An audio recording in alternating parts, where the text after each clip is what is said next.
So இன்றைக்கி Saturday, இன்றைக்கி கொஞ்சம் ஃப்ரீயாக இருக்கனால மீல் ப்ரிப் பண்ணிடலான்ட்டு. ஸோ 1 மந்த்தை ஏடு எடுத்து வச்சுருக்கேன். லைட்டாக கேர்டு கலந்து வச்சுருக்கேன். ஸோ ஒரு 4-5 வந்து இதை வந்து கொஞ்சம் நெய்யும் இதில் பட்டரும் எடுத்து வச்சுக்கலான்ட்டு. ஸோ இது பூண்டு உரிச்சிட்ருக்கேன். பூண்டு கொஞ்சம் தனியாக உரித்து வச்சா பூண்டு சட்னி இப்போ சாம்பாருக்கெல்லாம் போடுறதுக்கு. அது இல்லாமல் இஞ்சி பூண்டு அரைச்சி வச்சுருக்கேன் பேஸ்ட்டு. இது ஃப்ரீஸ் பண்ணிவிடுவேன். இந்த மாதிரி சின்ன எஸ்எஸ் பாக்ஸில் போட்டு ஃப்ரீஸ் பண்ணிவிடுவேன். ஸோ முன்னாடி காலையில் எழுந்தோடனே இதை வெளியே எடுத்து வச்சுட்டு அந்த கத்தியில் லைட்டாக கொஞ்சம் எடுத்து போட்டுக்கலாம் அவசரத்துக்கு. ஸோ இது கலக்காய் வந்து பச்சை கலக்காய் மாதிரி நைட்டு ஊற வச்சு எடுத்து வச்சுட்டேன். ஸோ கலக்காய் கத்திரிக்காய் புளிக்குழம்பு செய்யலான்ட்டு.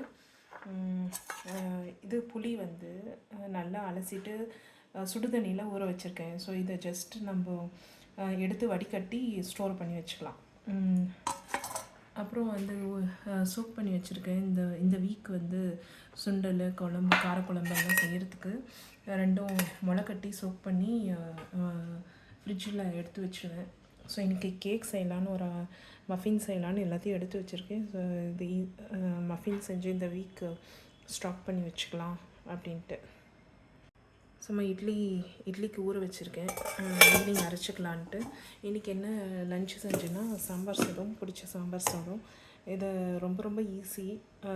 1 கப் ரைஸ், 1 கப்பு தால் ஊற வச்சு குக்கரில் தக்காளி வெஜிடபிள்ஸ் எல்லாம் போட்டு ஒரு உப்பு காரம் சாம்பார் தூள் சாம்பார் பொடி போட்டு 2 பச்சை மிளகாய் போட்டு இறக்கிட்டு கடாயில் வந்து கடுகு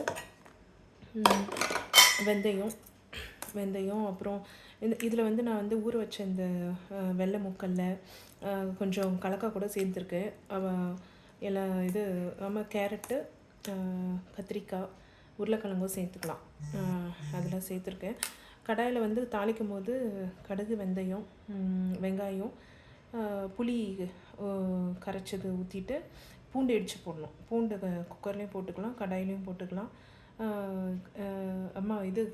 கடாயில் வெங்காயம் வறுக்கும் போது தான் நான் வந்து இந்த முருங்கைக்காவை போட்டு வறுத்து அப்படியே புளி தண்ணியில் கொஞ்சம் நேரம் கொதிக்க வச்சு அப்போது கடையில் வாங்கின பிசல்பாத் பவுட்ரு போட்டு கொஞ்சம் நேரம் புளி தண்ணியில் நல்லா கொதிக்க வச்சுட்டு அதுக்குள்ளே குக்கர் விசில் ரெடி ஆகிடும். ஓப்பன் பண்ணி இதை எடுத்து அதில் கொட்டி கலக்கி 2 நிமிஷம் கடாயில் சிம்மில் கலக்கி 5 மினிட்ஸ் வச்சு எடுத்தால் பிசல்பாத் ரெடி.